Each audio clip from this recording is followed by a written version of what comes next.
statement every time, so just bear with me. I get really nervous when I have to read it, so I'll blunder everything, so use be patient. This is Missy Cackle, our boys the administrative assistant to the Mendon Board of Health. Permit me to confirm that all members, do we have all members, Andy? I don't know. I don't know. We'll find out when we do roll call. Yep.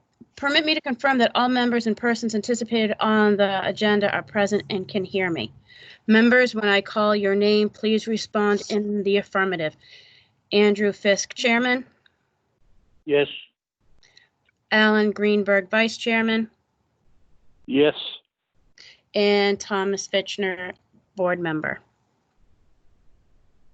Yes, and that would be pronounced Fickner. Fickner. I'm sorry, Tom. I butchered that for so long. Fickner. Quite all right. Thank you. I'm used to my name being butchered too, so we're in good company.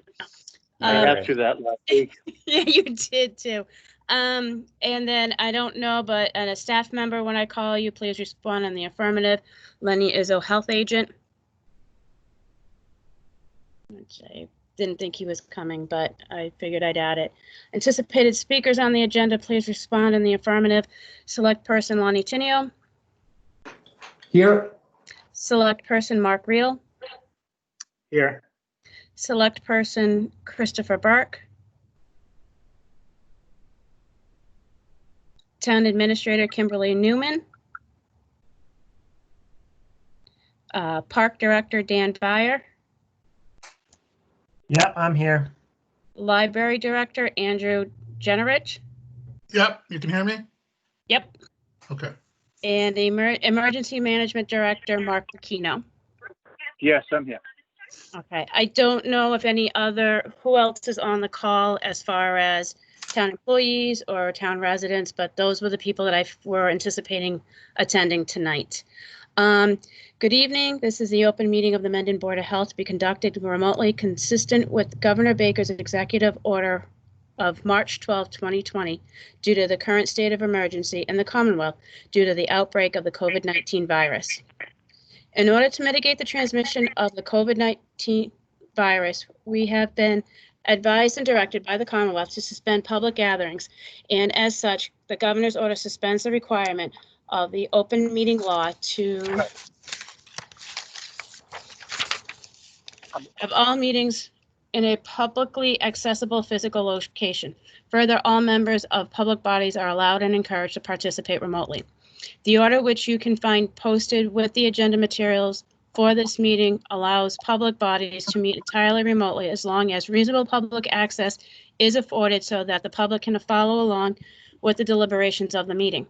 Ensuring public access does not ensure public participation unless such participation is required by law. This meeting will feature public comment. For this meeting, the Board of Health is convening by telephone conference and via video conference via Microsoft Teams meeting, as posted on the town's website, identifying how the public may join in. Please note that the meetings is being recorded and that some attendees are participating by video conference. Please be aware that all folks may be able to see you, and that takes care not to share screens your computer. Anything you broadcast must be captured by the recording. All supporting materials have been provided. Members of this body are available on the town's website unless otherwise noted. The public is encouraged to follow along using the posted agenda unless the chair notes otherwise. We are now turning to the first item on the agenda. Before doing so, permit me to cover some ground rules to have clear conduct of the business to ensure accurate meeting minutes. The chair will introduce each speaker on the agenda. After they conclude their remarks, the chair will go down the line of members, inviting each by name to provide a comment, question, or motion. Please hold until your name is called. Further, please remember to mute your phone or computer when you are not speaking. Please remember to speak clearly and in a way that helps generate accurate meeting minutes. For any response, please wait until the chair yields the floor to you and state your name before speaking. If members wish to engage with each other, please do so through the chair, taking care to identify yourself. And with that, I'll turn it over to you, Andy. Thank you, Missy. I'm going to start with you. Would you have an opening statement for us, please? I don't know if I actually have an opening statement, but I will say that there have been a lot of things going on with local health departments across the state. There's a lot of information to digest. There's a lot of questions, confusion, concerns, and we're all just trying to weed it out the best we can. I do have some things that have come up with regards to certain businesses in town that want to reopen or slated to open. We'll get to that whenever you choose, but really, I just think people just need to be patient with us, and we will get through this together. And we will try to make sure that everyone is heard, and that someone has a complaint or concern, not to please contact us and let us know. So that's what I have right now. Thank you. Tom, do you have something for us? Mr. Chairman, I will yield back my opening statement time to the chair to maximize group discussion time. Thank you. Thank you. Alan, do you have something to open with? All I can speak from is my observations. I definitely see an increased number of people out and about, and I do see people, for the most part, when they are gathering, it is a small number, and they are trying to social distance. So I find that very encouraging, and I'm looking forward to forward progress. As I'm sure everybody is, and hopefully we'll be able to do it right. Back to you, Mr. Chairman. I did notice myself the traffic in the last 2 days. It's like they opened the floodgates and all the aggression is back also. It's crazy. It's all, anyways. Lenny is not on the call with us. Lenny Izzo. I don't see Lenny's phone number popping up, Andy, so I'm going to assume he is not on the call. There are some phone numbers that I'm not familiar with, but I do not see his. Thank you. Mark, do you have something for us? And there's two Marks, Aquino. Mr. Chairman, this is Mark Aquino. Just some information. Continue the working on PPE supplies for public safety. And now we're starting calls with MEMA to start the reimbursement process. That's about all I have from that side. I do have an update from the zoo if you'd like to hear how we're going to open on Monday. We would like to hear that. Thank you. All right. So, of course, after the governor allowed us to open on Monday the 25th and gave us the proper paperwork to open, we have implemented that into our opening guidelines. We're reducing the amount of people that are going to be allowed into the zoo at one time. We have one-way traffic so that nobody is kind of passing each other. And all the employees will be required to wear face masks. We have desanitizing stations throughout the zoo. As a matter of fact, we're going to be spraying hands of the people that are coming into the zoo before they actually enter the zoo, so that they can get disinfected before they even come in. You cannot buy tickets at the door or show up that day. You have to buy your tickets online ahead of time, and it gives you a date and the time that you can actually appear at the zoo, just to limit the amount of people that we have coming and going. We are scheduled on Friday with Lenny to do the final inspection on the Board of Health side. And we're looking forward to getting open with all the constrictions in place. And that's all I have for you. Sounds like a good plan, and hopefully before too long, things will get back to normal and we can relax all this. It's good to know that it's a good sign, and that's great that you're opening. That's wonderful. It is. Lonnie, Thank do you have something for us? Sorry, did you say? Lonnie, do you have? Go ahead. No, I'm good for right now. I'll just be here if you have any questions. Thank you. Mark Reel, do you have something for us?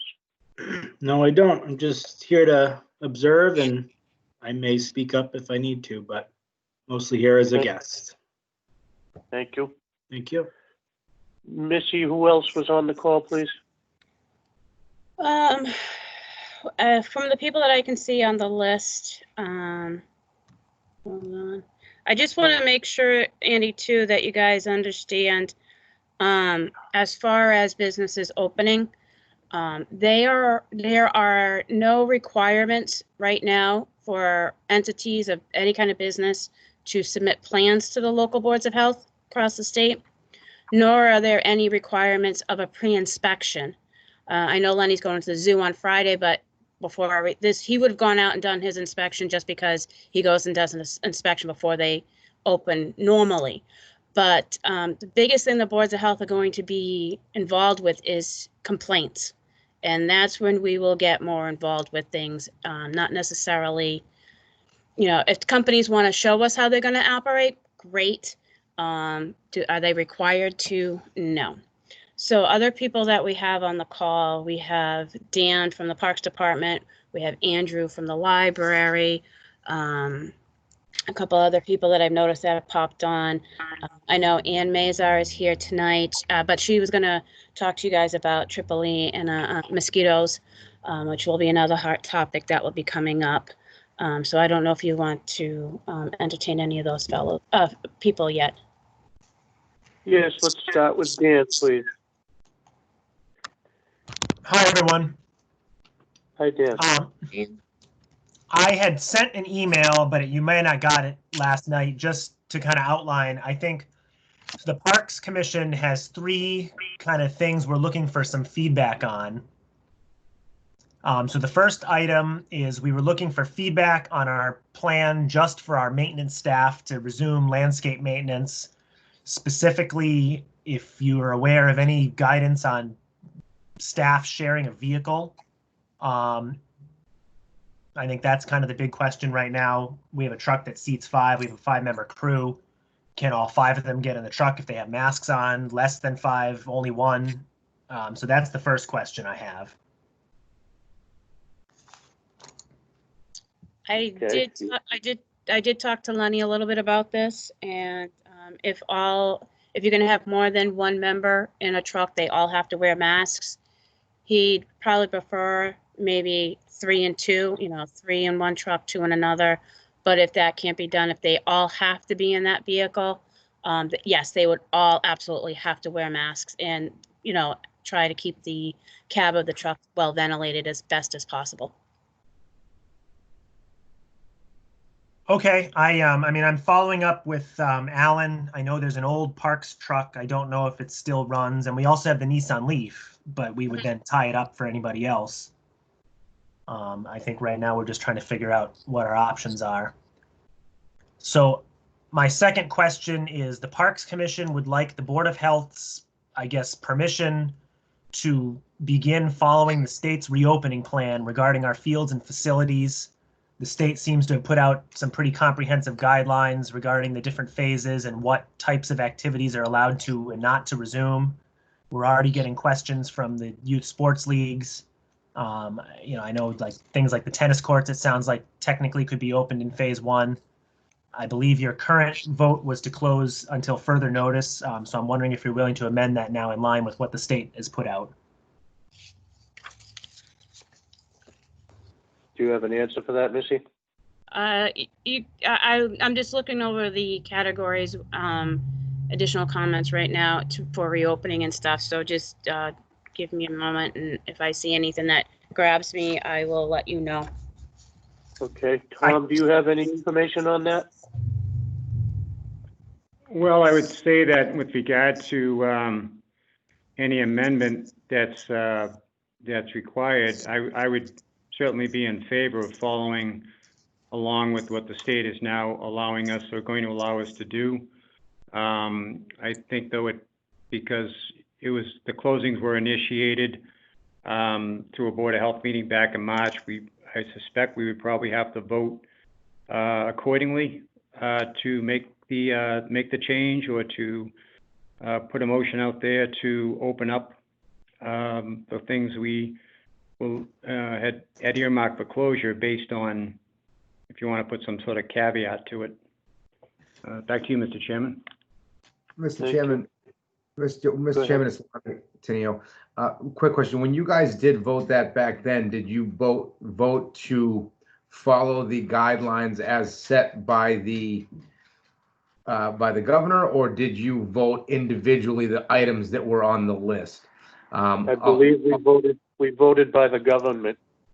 Okay. So if you voted by the governor's guidelines, and I don't know this to be 100% true, but I don't believe another vote is needed if the guidelines are going to continue. You would either just vote to continue along with those same guidelines or the current guidelines, or if the vote was just as simply to follow the guidelines, then I think you're fine to just say to follow the guidelines. But again, I'll leave it up. It's an automatic. Tom, do you remember anything on that? Well, I believe, at least I thought when we were talking about the closures, that we made the motion to close the various buildings, the town hall, the senior center, the parks, as a group statement. I can't say that it was based on any reference to the governor's statements. That's my recollection, Mr. Chairman. Alan, do you have any memory of any of that? Yes, I remember it the way Tom did. That was the meeting we had upstairs in the town hall, if I remember correctly. And again, I remember it as Tom did, that we may not have mentioned follow state guidelines at that time. Back to you, Okay, Mr. Chairman. There's one way to find out is if we can locate the minutes. That will certainly tell us. I don't know which meeting that was, but if need be, we can just vote on it again. It's not a big deal. Hi, this is Kim. Can I interject for a second? Absolutely. Can you hear me? Well, Hi, welcome, sorry, yes. I couldn't unmute myself before. I haven't used my phone yet for this. If you look at the language that we posted on the website when this first started, that was exactly from the motion that we took that day. So that included all the buildings, and I think we made a general statement about just parks. So you might want to have your motion today talk specifically about which sections of the park Dan feels are ready to be reopened. Okay, thank you. Dan, is there specific areas that you're talking about opening that we could vote on?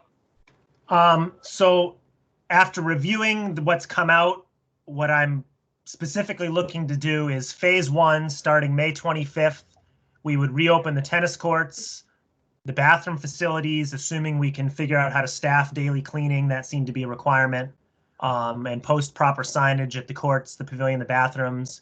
We would continue to prohibit any permitted use of the fields, no organized games, no basketball, the playground stays closed. Following phase 2, date to be announced, we would reopen the playground and basketball courts and begin allowing permitted facility use in accordance with, I assume there's going to be some new regulations on youth sports that are still in the works. And then phase 3, it looks like it's just a general expansion. So I think we're kind of just looking for the ability to now follow what the state is saying is or is not safe to do. And then we can come back to you if there's specific concerns that come up.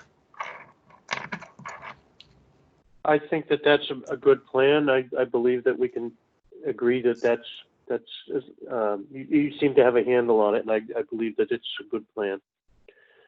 Tom, do you agree? Sure, yep. I had a chance to look it over, and I think it'll meet the criteria. Thank you, Dan. Alan, do you have any thoughts?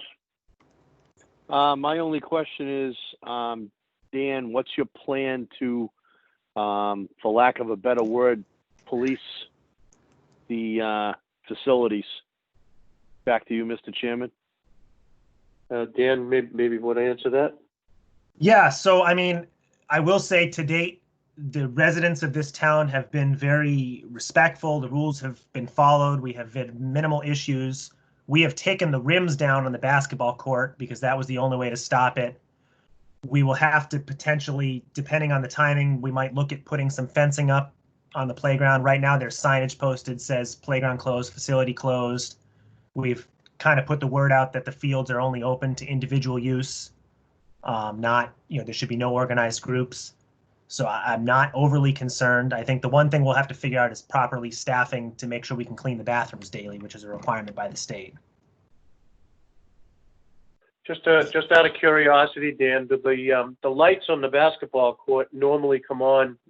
Is that year round, or is that just simply during good weather?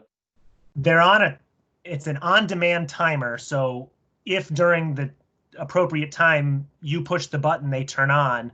Those have been left turned off now, and we'll probably just leave those off. I think right now daytime use is enough, and wait until later phases to turn all the lights on. The tennis court's lights actually don't work right now. It's a long story, but the basketball does. But they've been left permanently off right now. Okay, that's my thoughts. Good, very good. What was the second part of? Didn't you have a second part of your questions? Well, my third topic was related to some preliminary discussion on the parks summer programming, the town beach, the rec program, the shack program. I think right now I just wanted to check in to give you an idea of what we're thinking about and see if you have any comments. It looks like they're slowly putting out guidelines that we're going to need to sift through and come up with a plan for each of these things and how we can, run them safely. Right now, our very tentative target date would be June 29th. We do have some time to make a final call. I've been basically telling everybody we're planning to run if we can, but we've got to work through it. So if this works for you, I'd like to come back to either the 27th or the June 3rd meeting with a more formal plan on the rec program, the snack shack, and the beach. If you think that's something you need to rule on in terms of safety plans, number of kids and groups, etc., it seems like there's quite a bit we're going to have to go through. It certainly wouldn't hurt to have a discussion about it to make sure we are all in agreement about it. Andy? Yes. I do know that Dan and a lot of park departments, a lot of camp people are waiting for the state to come out with guidance. So as soon as if I get anything that gives him any help or direction, as soon as I get it, I will forward it off to him, because we know the local boards of health know how important it is to get this information out to the parks departments as soon as possible. Wonderful, thank you. Anything else, Dan? Yeah, I did have one other comment. Just give me 1 second. I want to just find the specific thing so I can reference it. I mean, I think the parks recognizes the importance of all these kind of facilities. I think we're just trying to figure out how to do them safely. I mean, I know it's called a summer camp. We're a municipal rec program, but we really are a form of childcare for a large portion of the community. Last year we had almost 79 kids a day. I don't know if we'll be able to hit that capacity this year, but I've already got at least 20 to 30 registered for every day this summer. I've got inquiries full of my inbox. So I think the community is definitely very interested in how we can safely reopen these programs, if, assuming, again, following all the guidance. Cool. Andy, that's the other thing. I agree with Dan that there are, a lot of people depend on these programs for daycare. And as right now, the governor has all daycares closed until June 29th. So hopefully he will take a look at that again and maybe allow a sooner opening so that these camps and programs can start working sooner than later. All righty. Did you find what you were looking for, Dan? Yeah, I thank you very much for the feedback. I will definitely be in touch as we keep going. I think this is new for all of us. There's a ton of stuff we're going to have to go through and new procedures for sure. So I appreciate your input. So, Thank you for your help. Go ahead, Mr. So Andy, my question is can I get, if you're in agreement with Dan as far as the reopening for tennis courts and the bathrooms, I think you guys should probably take a vote on that. Hey, sorry, could I make a quick suggestion before you do vote? It's Lonnie again. Absolutely. Would it make sense to maybe vote this time to follow the governor's phased approach rather than you guys having to vote each individual item each time? Is that being too open, or I guess it was just a suggestion, that's all. I think that's a good idea because that alleviates a lot of confusion and it gives it some, unless of course, at some point, one of us or all of us feel that we need to be a little bit more stringent, stricter than the governor's guidelines, which I doubt is going to happen. Andy, one more thing. You brought up being stricter. The way this is, my understanding is the way this is running, local boards of health cannot be stricter than the governor's orders. Normally, when we create a regulation or whatever, I always tell you, you can always make it stricter. You just can't make it more lenient. This is one of those times. What the governor says is pretty much what the governor says. Then by all means, I'm in agreement with Lonnie. I think he's 100% spot on. I like that. And could I hear from Tom, please, on this regard? No, I would agree. I think it's a smoother way to go, and there's a lot more flexibility as the process kind of changes and moves along. Alan, do you have any thoughts? Nope. I'll follow along with that rather than having Dan to have to keep coming back. Following the guidelines in this situation would be a good idea. Mark Reel, do you have any thoughts on this matter? No, I think as long as we're, going along with what the governor and the administration have laid out, then I'm happy with that. Kim, do you have any thoughts on this matter?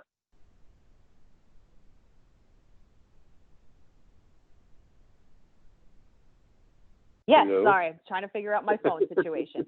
So I do have some thoughts on this. So I'm a little bit more hesitant, obviously, because that's in my nature, but of course, we want to be in adherence with the state's guidelines as they release things. But just because the state has allowed something to occur does not mean that we have to allow it to occur. We certainly can't make things more restrictive and shut things down, but we certainly can control a timetable in which we allow things to operate, and it certainly can be circumstantial. I'm open to having facilities obviously be open for residents, and we want that to occur. I have some concerns, of course, about the restroom facilities and maintenance during this time and potential liability issues that are created. But assuming that we're going to go at this at a snail's pace, I'm okay with it. I mean, I don't think it's detrimental to pass it saying, yes, follow the state's guidelines, but just be aware that doesn't mean that's automatically what's going to happen. Thank you. So at any time along the way, if by some chance we feel that something's not right with the schedule that's coming out from the State House, we can certainly step in and say, okay, whoa, we need to change this for the town of Mendon and our people. Is that right? Right, but we can't create new rules to make it, more strict. I had a long conversation today with town council about this exactly. We still have, between the Board of Health and the Select Board, we have all the control over how our town chooses to operate safely, and so it really has to be as we feel comfortable, as keeping the community's protection in mind. Sounds great. So that being said, Tom or Alan, could I have a motion, please?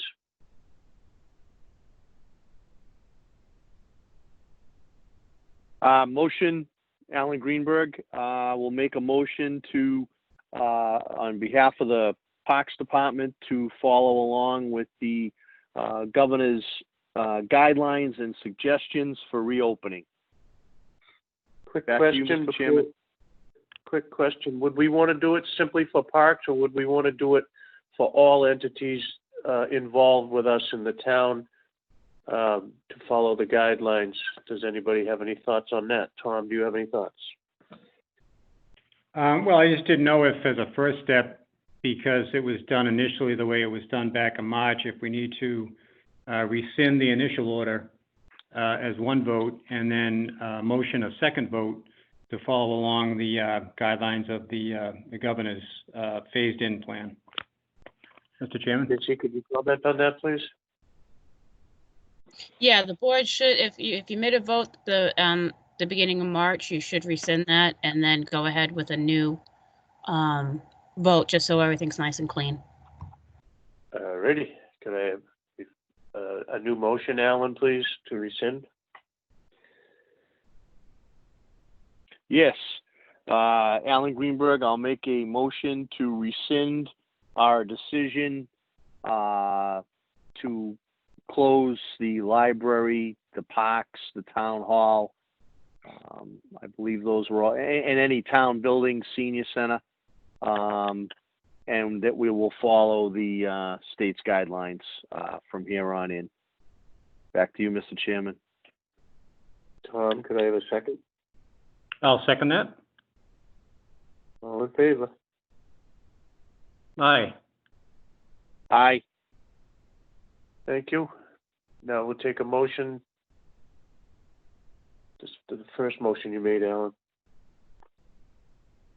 You expect me to remember what I said, Mr. Chairman? I mean, Andy, I think he kind of wrapped it all Already up. done? Yeah, he kind of rescinded, and then in the same breath kind of said, well, we're going to go ahead and, go along with whatever the governor's guidelines are from here on out. So. Sounds good to me. All right, very good. Dan, everything good with you? I think that's it for parks, and then maybe we could schedule some time for a more in-depth discussion on either the 27th or the 3rd to just double check on the plan. I think the rec program is going to be the big one in terms of making sure we can do what we want to do safely. Very good. Thank you. Andrew, you have something to say for the library. Okay, so like Dan, I looked at the guidelines that were set forth by the governor on Monday. Under the listing of businesses by industry, libraries are allowed to go into phase 1, which is May 25th for curbside pickup and delivery. My plan, I did send it to Missy, and I'm assuming everybody has a copy of that. Okay. The plan is for 2 phases. Mine doesn't exactly line up with May 25th.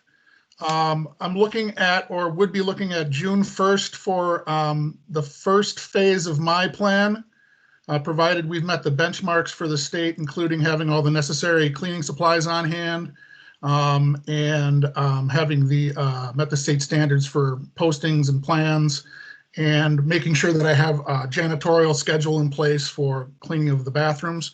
The first 2 weeks of the plan call for the staff to be back in the building, or at least some iteration of the staff, Monday through Friday, 9 to 5. But 2 staff would be working upstairs and 1 staff downstairs at any given time, and the staff would need to limit their movement between floors. And then, of course, all staff would need to keep their workstations clean and disinfected. The phases of the plan, the first phase in none of these phases is the library open to the public. In the first phase, we open the book drop, and so that we can take in returns from patrons. And in the second phase, which covers weeks 3 and 4, there would be curbside pickup. As I said, that first phase would begin in June 1st. Curbside pickup, the second phase, would begin June 15th. I have the rundown of what curbside procedure entails.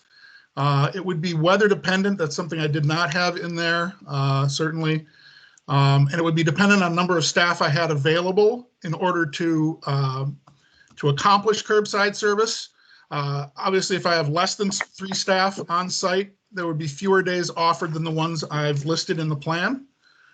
But I am looking for feedback on that first and foremost, the phased reopening plan I've sent. It sounds like you have a good plan. Tom, do you have any thoughts on this? Well, I haven't had a lot of time to review, just a cursory look. It looks like you have things pretty well covered, Andrew. I may need a little bit more time myself just to kind of run through to formulate any questions that I might have in my mind. Just one notation, I see where you're going to have a requirement for masks and gloves as a Yes. requirement for all staff. Yes. Just from my own personal perspective, I don't know that the gloves should be considered a requirement. I guess certainly if staff feel comfortable personally. Okay. But sometimes gloves kind of can be sometimes a little bit more of an issue than just actually the hands. If folks just kind of focus on just, keeping good hygiene with their hands and keeping away from their face. But certainly if your staff feels more comfortable. But I personally wouldn't necessarily feel that you should be compelled to force the gloves. Okay. Back to you, Mr. Chairman. Alan, do you have any thoughts on this? No, the only thing that I'm thinking of as I was reading some of the guidelines and some of what Andrew put out is, and this would pertain to Dan too, I'm sorry I didn't mention it earlier, is proper training of the staff in use of PPE and the procedures that they need to follow on a daily basis. Other than that, it appears that the library is going to open up very cautiously and slowly, which I appreciate. And I'm looking forward to our citizens being able to use the library again. Back to you, Mr. Chairman. Correct me if I'm wrong, but that motion that we made a few minutes ago, wouldn't that cover the library also? Because I do believe you did mention it in your motion. Missy, what do you think?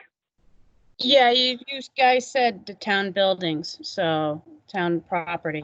On another note though, Andy, I would agree with Tom about the glove thing. I've on a lot of the conference calls, Zoom meetings, even the media, the science behind, the mandatory wearing of gloves, they're still out on that. And as far as trainings and whatnot, the town of Uxbridge right now is working on with some graduate students on training videos or training resources for businesses. As soon as they've completed, they're trying to get ready. They're trying to get it out for May 25th. As soon as they're done with it, Kristen Black, their health director, is going to share it with all the local boards of health. So once I get it, I will once again ask Dan to post it on the website for me so that it's available just not for town departments, but for general business also. That's excellent. Thank you. All righty, thank you. And I agree on the gloves. I mean, we've seen that they say washing is much more, washing your hands is much more success than gloves. Very Okay. good. Mr. Chairman, this is help Chief you? Kersey. Can you hear me? How you doing? Hey, I have a quick question. It maybe sounds silly, but No, it's I know right. a lot of businesses aren't allowing like money because of people interacting and touching it so much. Is there some way that you guys are going to be that the library is going to be disinfecting books? Because in essence, it's almost like money, like a currency that's going to be going in and out, and a lot of people are going to be touching it. And I know you guys are talking about the gloves, but they're coming back, and you don't know if someone's reading the books and sneezing on them and Right. whatever's going on with them. So I don't know how that's all going to. So, I'm just curious how that's all going to work. oh, I'm sorry. So I've sat in on, listened in on or watched a couple different webinars with the one with the CDC and one with the MBLC. For us, in terms of the different phases, with the first phase, when we start to take returns in, all of those books will be pulled from the book drop, and they will be then set aside. We won't be touching them more than once, and then they get quarantined for 72 hours. My understanding is that it exists or the virus can exist on plastic for 2 to 3 days. So 72-hour quarantine period. After that, we'll be able to check the items in. High-touch items like we have playaway audiobooks and CDs, DVDs, the exterior packaging for those. We will, at least to begin with, wipe down with disinfectant prior to reshelving. So that's the plan. I have spoken with other libraries, and the general consensus is that the 72-hour quarantine should be sufficient. If you have feedback on that, I'm absolutely interested to know. No, I was just curious. I don't have a plan in front of me, so I was wondering about that, because I know a lot of businesses that we're dealing with, they won't even take money anymore. They just want you to swipe a credit card, and they don't even want to touch cash from you anymore. So, I mean, I know people are trying to avoid touching things. So just as long as there's some type of plan, that seems great. Good job. Yeah, and I had I had a quick question about quarantining. We are going to be setting the books aside, probably in crates, boxes, whatever. In terms of quarantining those materials, do they need to be in a closed room, or could it be in just a room in closed boxes? Does anybody have any thoughts on that? I don't know that answer, Andrew. Maybe Okay. somebody else does. I can try and run that by Lenny, just to get more of a clarification whether or not set aside in a room in a box is good, or how far do you have to go to quarantine the books? Right. I mean, we do have a room, I think, that we could use. So yeah, I'd just be curious to know, and it's just basically a space issue. And I just once I know that, then I'll know where exactly we need to put them.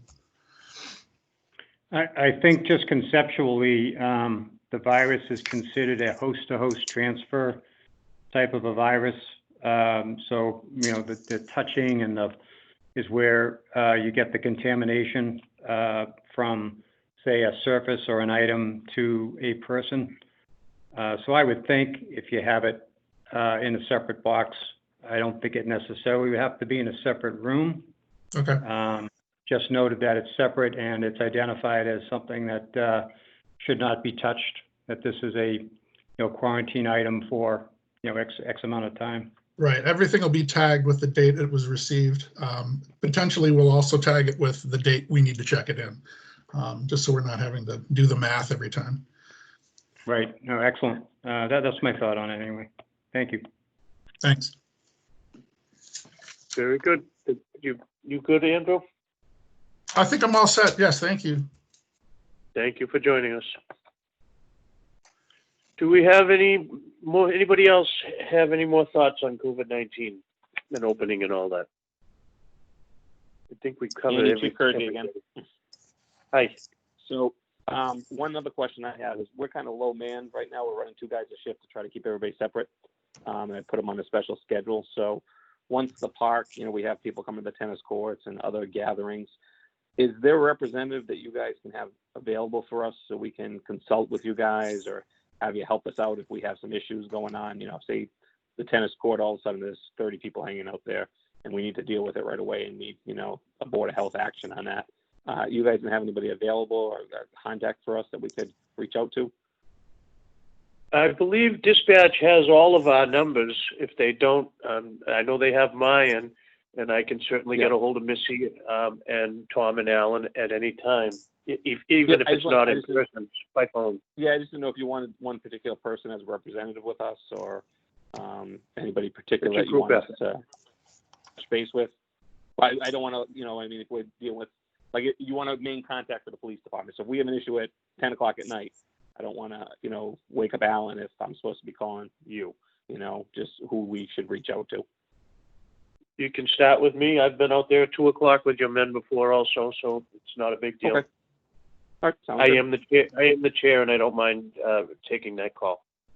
All right, perfect. Thank you. Right. Thank you, Dave.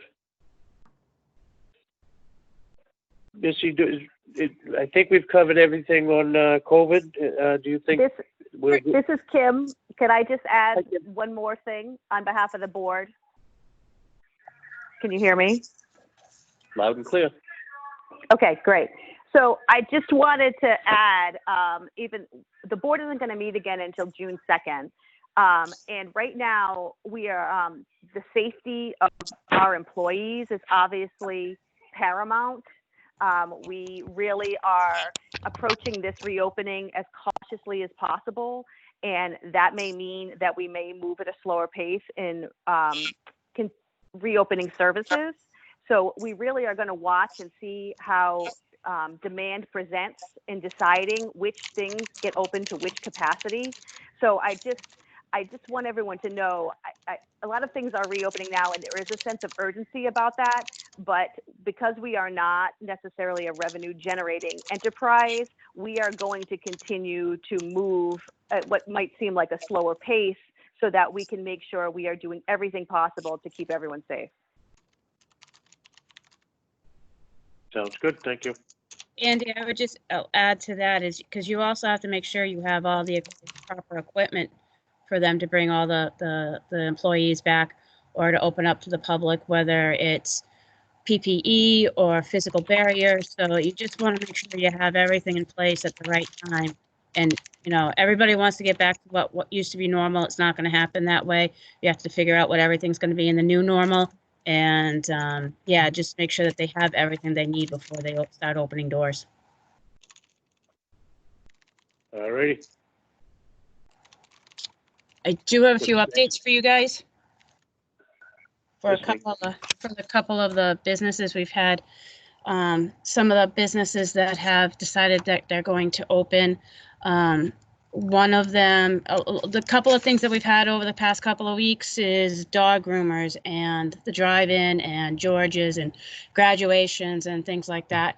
As of right now, there is no guidance right now from the state regarding graduations. As much as people want to, and I feel for them, but right now, if someone were to call me and say, can you allow this or that? We don't have the guidance right now. We haven't gotten the okay from the governor on that.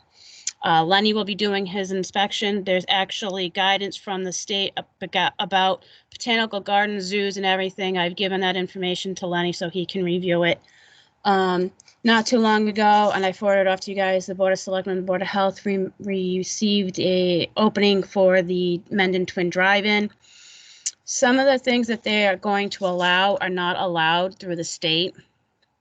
And one of the things is that they mentioned in their plan is they can watch movies from outside of the car in with a blanket or chair are touching the front of the car. According to the state's guidance, and Lenny's going to bring this by to them, the drive-in movie theaters customers must remain in the vehicle at all times except when purchasing concession or using the restroom facilities. So just that one thing. And then they also said that they are taking deposits for graduations and weddings and maintaining distant rules. According to right now, it's for May 18th, the use for drive-in movie theaters are allowed to only operate for the purpose of showing movies. So just to keep that up to date. I've sent you guys a lot of information I would like to get out onto the website, whether it's guidance that has come down for opening of office spaces, whether it's opening of hairdressers, when nail salons come on, whatever guidance we get, I'd like to create a section on the town's website to help businesses reopen. There's posters and things that the state has set out, and I would like to be able to put those on the website just to help the businesses try to also muddle through everything that's going on and try to help them out the best we can so that they're opening up under the right circumstances and kind of have an idea instead of having to try to go through the DPH website and try to figure it all out. And I just don't know how you guys feel about that. I didn't hear a question in there, but a couple of questions about the drive-in. Yep. I might have got sidetracked. I'm sorry. Lonnie, this might be a question for you and Kim and Mark. I see on the sign as I drive by that they're planning on opening on the 25th at 12:01 a.m. They're going to show movies starting at midnight. Wasn't there a problem when they had a concert with the people in Hopedale complaining about the noise? Is this something that's going to be allowed? It's outside of the Board of Health issue, but it's just since we're talking about the drive-in, I wanted to pose the question. This is Lonnie. I don't know that they have any. Do they have any hours of operation restrictions? That's not our purview, but I don't know. And I remember when they had the concert, there was a complaint about the noise from Hopedale, and I just didn't want to see any trouble. The other one, they're talking, I'll let the second one go. Again, it's outside of the Board of Health. It's not my office. AJ, this is real. Go ahead. Just in reference to what you're bringing up, there was some complaints at one time around noise, but it wasn't during regular movies. They had some sort of concert there with speakers system that wasn't typical of their average night. So I'm not sure that the noise issue is consistent other than for that special event that they held. I think it was the Grateful Dead, if I remember. Yeah. Tom, do you have any comments? Well, I just don't know who would complain about the Grateful Dead, is my first comment. No, I think, I've seen their plan. I think they have all their bases covered, from a drive-in perspective. Just be a matter of, like with any of these openings in each of the phases, we'll just have to kind of take them one at a time and address any potential issues or concerns as they come our way. Back to you, Mr. Chairman. Alan, do you have some thoughts on this? Yes, I'll kind of get back to what Missy was asking us. Yes, Missy, by all means, I think it would be a good idea to put as much information as organized as you can on the website to help the community reopen safely without having to go through the DPH website. Probably having it on our website would narrow it down and make it quicker for businesses and local residents to attain the proper information. And with Tom's comment, I'm right there with him. We're going to have to take things, one step at a time. Obviously, Missy, concerns with the drive-in, found a couple details that, they may have to review. And we may find the same thing with other businesses as time goes on. So if we are taking them one at a time, we can, help everybody open safely. Back to you, Mr. Chairman. All right, thank you. Mr. Chairman, Lonnie Tenier, real quick, just on the links for the website. Missy, did you say you were going to link it to the CDC's pieces that would just get them there quicker? Or just because if we copy the data to our website and then it changes, we might have stale data. So I would just suggest a link if that's what you had already said. I'm sorry. Yeah, that's what I would be looking for. I'd be looking for whatever the links that I can get from the state's website, just so that if there is, you're right. If there is a change, you want to make sure that the residents are downloading the correct and most up-to-date information. Absolutely. Yep. Missy, Dan here. Yep.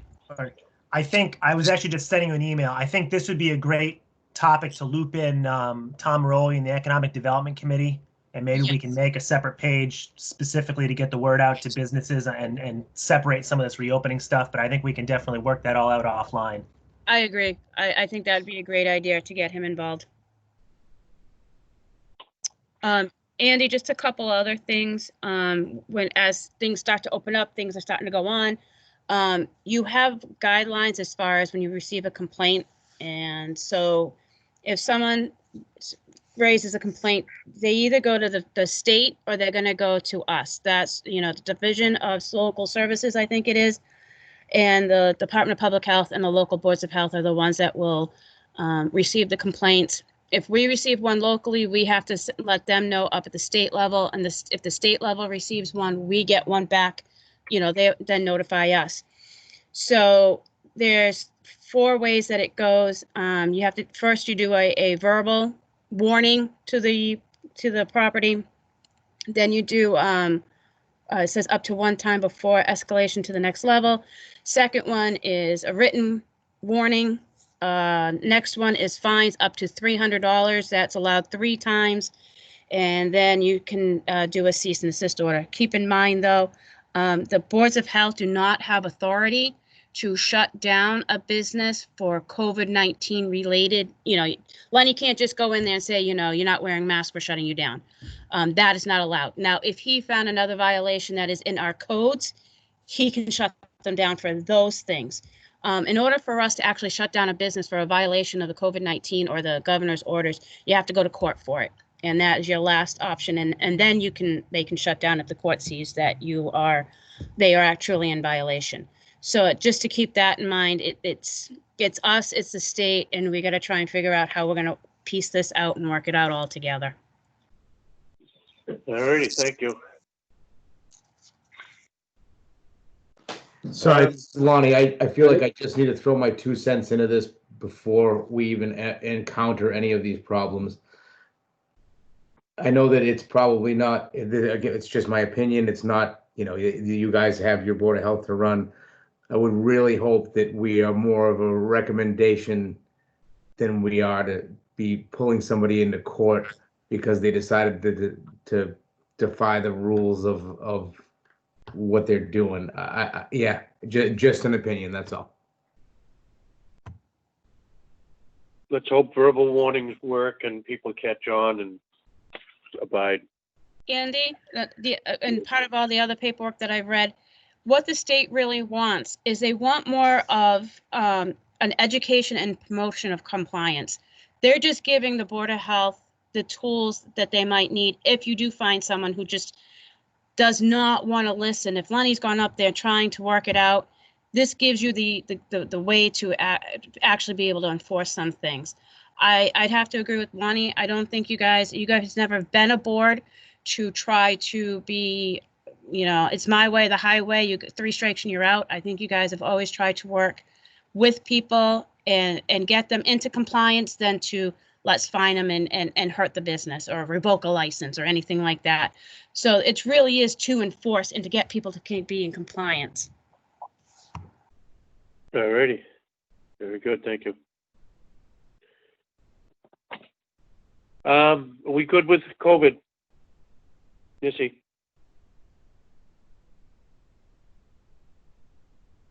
Hello, Missy? Unless I forgot something that you and I have talked about, I think Nope. I've covered everything. All right, let's move on to the next subject. Ian is here. Ian Mazar. Yep, I'm here. Hi. Hi. Thank you for joining. You have some comments about Triple E? Yeah, a couple years ago, you sent out a flyer in the town crier about personal protection and what people can do to cut down on the threat of a mosquito-borne disease. And so together another flyer, which I'd like to pass by you and see what you think about it. I don't now. I was kind of hoping that maybe like if it was inserted in the crier, it would be this next one, but it's the timeline doesn't work. Okay. So I should have something together by next week. And when is your next meeting?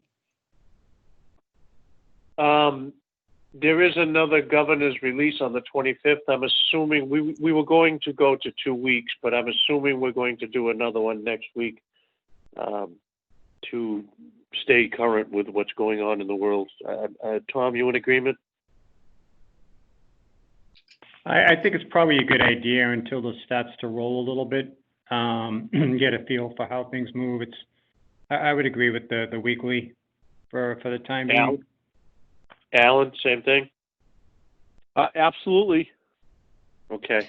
So Ian, it would be next Wednesday. We've been doing them once a week to stay current with everything, and we will do it again next week. Okay, well, so in the meantime, if I have something together that you could look at before the meeting so you could read it, should I just give it to Missy and then she can distribute it to you? Absolutely. Yeah, whatever you have, Ian, whatever you want to send to them, just send it to me, and then I just forward it up onto them.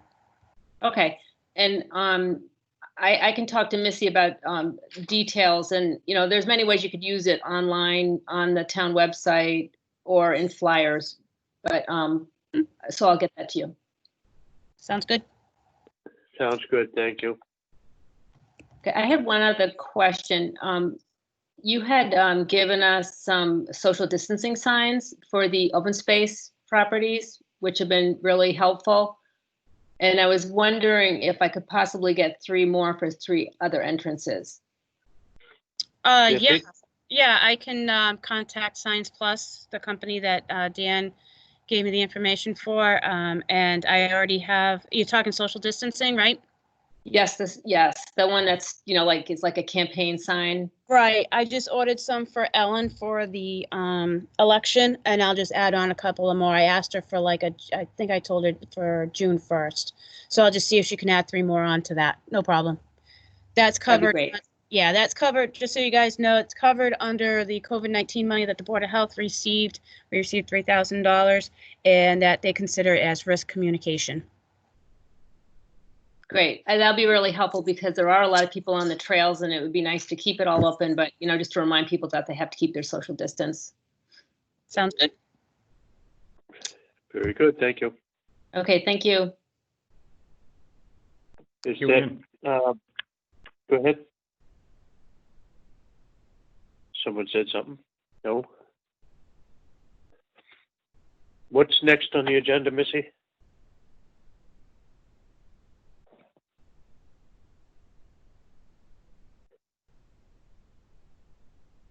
Missy? Sorry about that. I didn't mute myself. I just had COVID-19 on your agenda as usual because that's what we're dealing with right now. I know Ann had sent a few emails out about Triple E. I know Max will be working on something. So hopefully we'll have some good information to get out to residents because before you know it, mosquito season will be here with Triple E and we'll be dealing with that all over again. So. Alrighty. Any closing statements, Tom? Just a follow-up on the Triple E. I know a little bit in some email communication. I had mentioned to Ann that Alan, you were working on a package with Max, and I know from your perspective, combining the Triple E and TIC information together, along with possibly what Ann's looking to do as well. From your perspective, Alan, I just was wondering, was there any additional information on what you've been doing on your end? Alan here. Yes, Max had responded that he wanted to focus on livestock owners, which I understand. It's a little different information that would get sent out to them. So the only thing I have to add from input from outside sources within the community is another source to purchase vaccines. It's Valley Vet Supply. And I was going to talk with Missy about adding that. And I think upon approval from Max, that should be ready to go. As far as the mosquitoes for humans, I have had a conversation with Ann about including some tick information. And I know that she said that in the artwork for the flyer that she's putting together, they were going to put a horse on the artwork. So I think we'll have 2 versions, but they will be directed towards different audiences.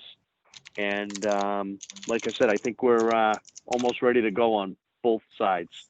Thank you, Mr. Chairman.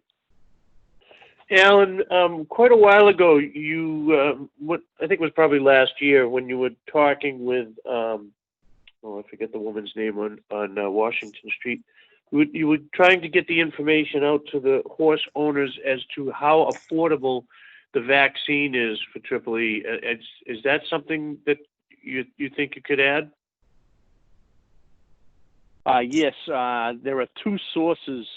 Max had already wrote that Tractor Supply was a source to purchase the vaccines, and Jane Belleville did give me the other information, which is Valley Vet Supply, that we need to add to what Max has already put.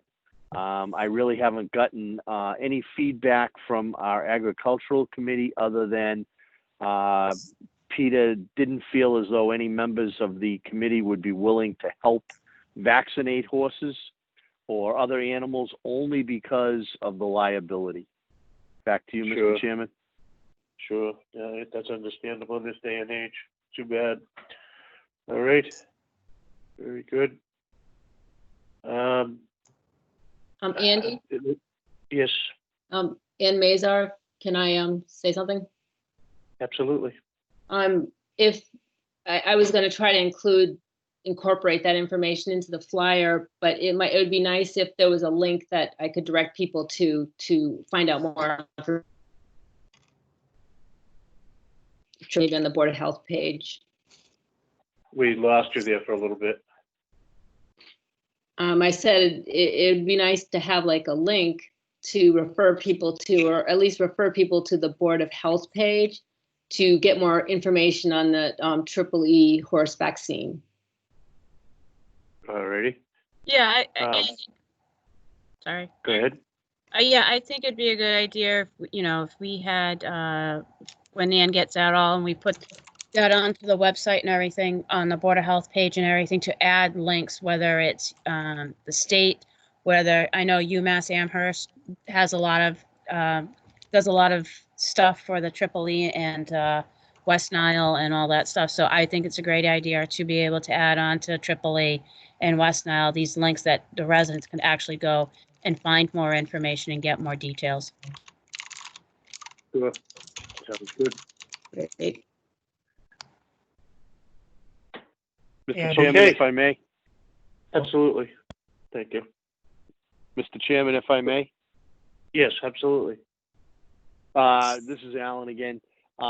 In conversations with Max, we're actually going to ask if we could have some hard copies printed up that we will distribute, either Max, myself, or us together, to some of the local feed stores and see if they will post them for people that come in that we might not know about to buy feed. Hopefully they will see the information posted at some of the local feed stores, even though they're not all in Mendon. There's 3 or 4 that people would probably frequent. So we're hoping to catch them that way. And of course, everything would be on the website. Back to you, Mr. Chairman. Alan, do you by any chance happen to know if Feeds and Needs has that vaccine for the EEE? I do not. I always have my vet administer all my vaccines, and my vet is actually coming on June 5th to do my animals. Okay. I don't think I've ever seen like a refrigerated or a glass case in Feeds and Needs. I know that Tractor Supply does have a section where they have different vaccines and warmers and things like that. And I have bought from Valley Vet Supply in the past the suggestion that Jane made as a possible source. The only other thing I have is I do know a veterinary student in Hopedale that is up at Tufts. I can reach out to him. He may know some students that would be maybe willing to help if there was a local resident that couldn't afford to have the vaccines administered. So I do have, that information. If someone were to call into the Board of Health and say they need help. Back to you, Mr. Chairman. Okay, I was curious about Feeds and Needs. That is obviously, you said a refrigerated, it's like insulin, it needs to be refrigerated to keep it fresh? I can't say that, but I've never seen any type of a case that would hold those type of vaccines, whether it be refrigerated or not. It's not something Okay. that you would just kind of see on the shelf. All right, thank you. Andy, I just want to mention one more thing with regard to Triple E. A couple of months back before COVID hit, the town of Uxbridge had done I think it's an MVP grant. I'm not sure. One of the things was regarding mosquito control. They were looking for other towns to see if they would be interested in kind of a regional approach, so to speak, for those towns that don't have a program through Central Mass Regional. Through the Central Mass Mosquito Control Program. And I did tell Uxbridge that the town of Mendon would be interested in working with them as far as mosquito control, but it would include spraying. So spraying would not be part of it. So just so you guys know, when things calm down, I'm sure I'll be hearing from Kristen, and they'll start working on that also. What sort of avenues do they take to fight the mosquitoes if they don't do spraying? The dunks and the usual stuff we hear about? Yeah. More testing, more of seeing where the mosquitoes are. Some of the stuff that, like you said, the dunks where it's in the wetlands, things like that. But it doesn't include a spraying program. So a good part of it is in testing so that they can keep a handle on when it's in town. Correct. Found. Correct. And as soon as I get more information, I know in some of the Zoom meetings we have, and some of the DPH calls, Kristen has brought up we're heavily into COVID, but summertime, fall is going to be coming before we know it to deal with that also. All right, thank you. All right, is that it for Triple E, Missy? Yeah, that's all I have for you. Andy, Dan Yes. here again. I was just going to call you. Go ahead. It occurred to me, I meant to mention this. So we had talked way back about potentially having the parks treated. The Parks Commission discussed and ultimately decided that it wasn't necessarily worth the financial cost at this time, just due to the really not a lot of evidence that it does much to address the Triple E concern. So we're not going ahead with having the parks sprayed right now. Very good. Good info. Thank you. Especially if you're not opening right away, right?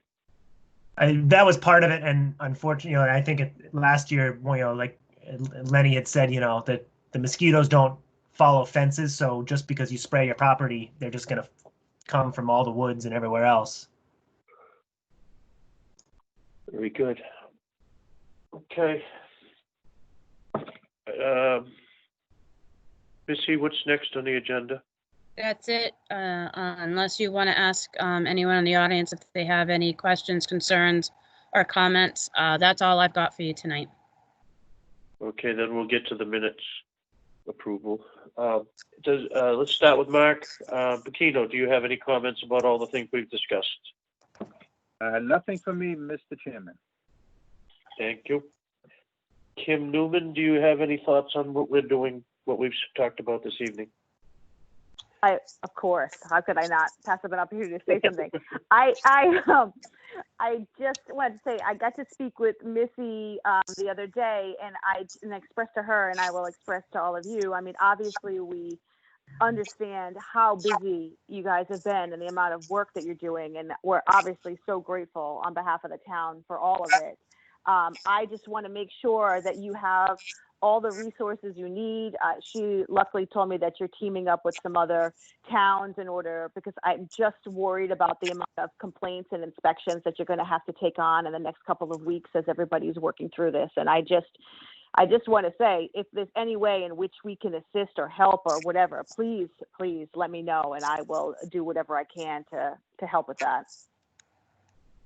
Very good. Thank you for that. So Andy, Chief Curry, go ahead. So Andy, on that, yes, I did speak to Kim the other day.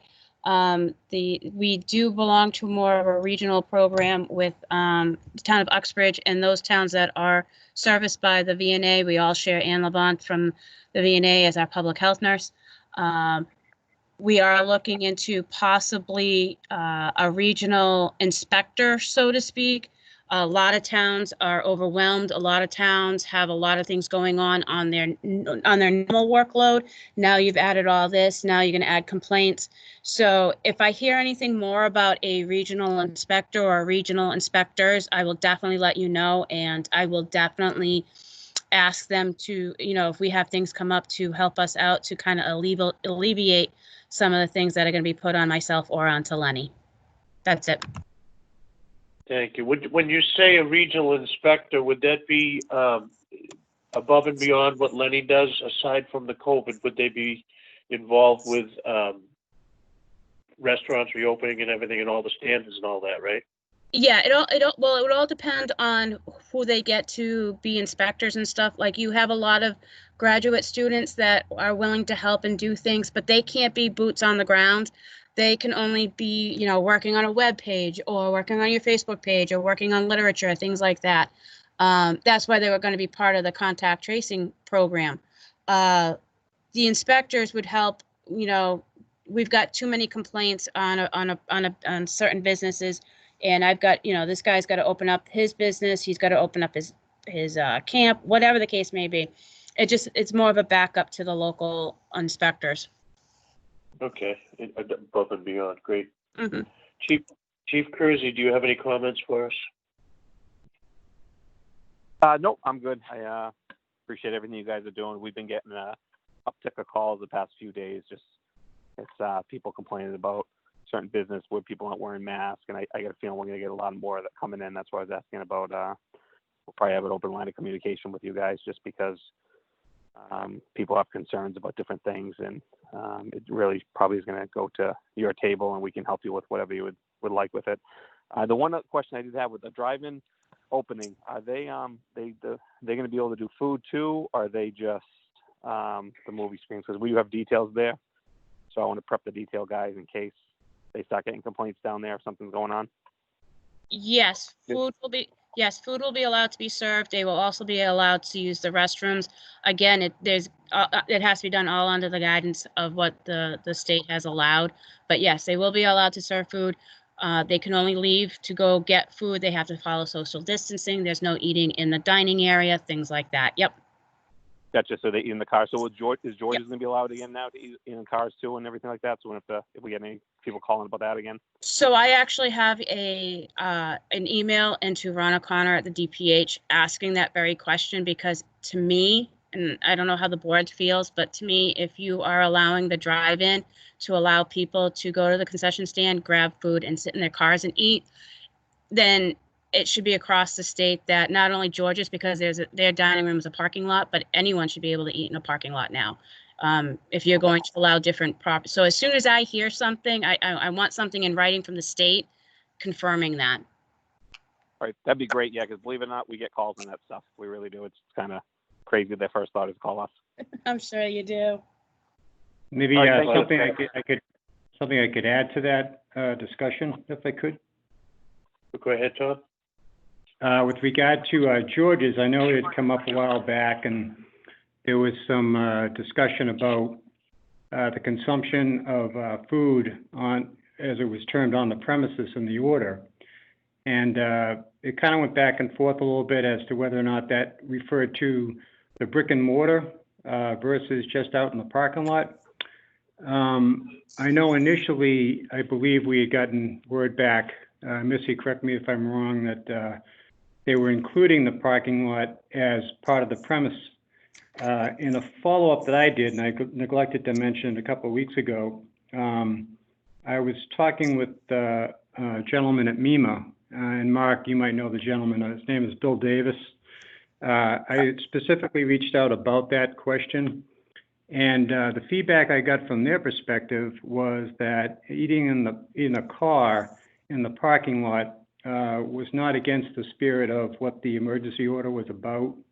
That it would more or less be in lines with eating within a brick and mortar part of the premises per se, indoors. I do know that George's has been operating for some time with regard to consumption of food in vehicles, but I will say that they have been adhering to what I would call social distancing guidelines when it comes to the parking lot. where they've been pretty good at coning off spaces to actually separate vehicles and give space around vehicles for that consumption. So I know it kind of went back and forth, but that's what I was led to believe, that consumption in the vehicle there was not a concern. Back to you, Mr. Chairman. Thank you, Tom. Okay, was Alan, were you on this call? Didn't I hear Ellen? Yeah, I'm Getting here. busy? I'm here. Ellen's here. I'm sorry, it just dawned on me that we haven't heard from you. Did you have something to add to all these conversations? I will reiterate the fact that these meetings are very, very well organized. I get a lot of information out of them. And I look forward to following the guidelines of the state and starting to get things moving. Very good, thank you. All right, does that cover everybody? If anybody has anything to say, please speak up. We'll sort it out. Mr. Chairman, Alan here. Yes, sir. I wasn't aware that Ellen was on the call. I'd like to address her, please.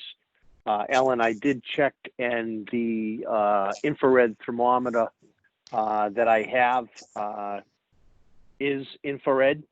So we should make arrangements to get together so that you have that as part of your equipment for the election. Oh, that is awesome, Alan. Thank you very much. What's the best way for me to contact you? Should I just call you during the day at the clerk's office? Yeah, I'm there 8 to 4, Monday through Thursday, and I have that little window in the front of the building that I can take things in. So it's been quite Okay, very good. convenient. What time did you say you get there in the morning? 8. Okay. Very good. I will call the town clerk's office. And what's the date of the election, Ellen? June 9th, Tuesday. All right. I will make sure you have it in plenty of time. Thanks so much, Alan. You're very welcome. Back to you, Mr. Chairman. Thank you, Alan. Mr. Chairman, if I may, with a closing statement. Just want to extend a tremendous thank you to all you folks who are on the call tonight and who have been on calls in the past. It really is indicative of a great team approach in trying to handle this situation.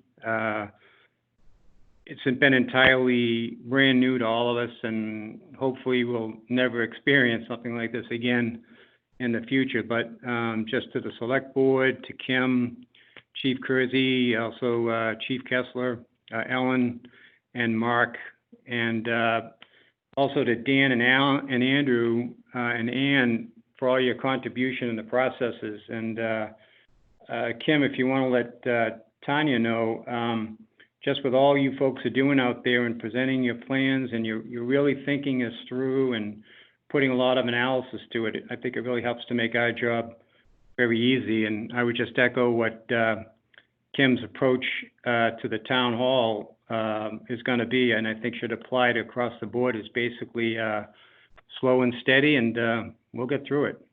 Thank you. What he said, it was all good. Thank you. If that's it for the agenda items, we have some minutes that need approval. What dates? Yeah, I have April 1st, April 8th, April 15th, April 22nd, and April 29th. The minutes that you used for when you started meeting once a week. Could I have a motion on those minutes if you two have read them? I'll make the motion to accept all of the above.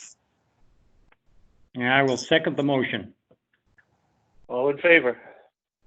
Aye. Aye. Thank you, gentlemen. And we will convene again next Wednesday at 7 bells. Is there anything else from anyone? No, and well, just to say, not to beat our chests internally, but I do want to, and I was neglected to recognize it earlier, but I got to give a hearty thank you to Missy. Missy, you've done a great job in getting us all the information. There's been so much that's come through in the last, month, let's say, and you've really been staying on top of it. And thank you very much. You're making me cry. Don't do that. Oh my God. I can't. Oh. Enjoy the moment, because it's not always going to be there. Thank you. I'm going to cry. Missy, if it helps, you're doing a terrible job. There you go, Lonnie. Keep her straight. Keep her honest. There you go. You need more money, Missy. Where'd everybody go? They just hung up on us. You guys are all set. Alan, Andy, if you want to take a motion to adjourn the meeting. I was just going to ask that. Could I have a motion, Alan, please? I'll make the motion to adjourn until next week. Tom? Second the motion. All in favor? Aye. Thank you, everybody. Have a good evening. Missy, one night. thing before you sign off. Night, all. Yep. If you don't have my home phone, in case the police department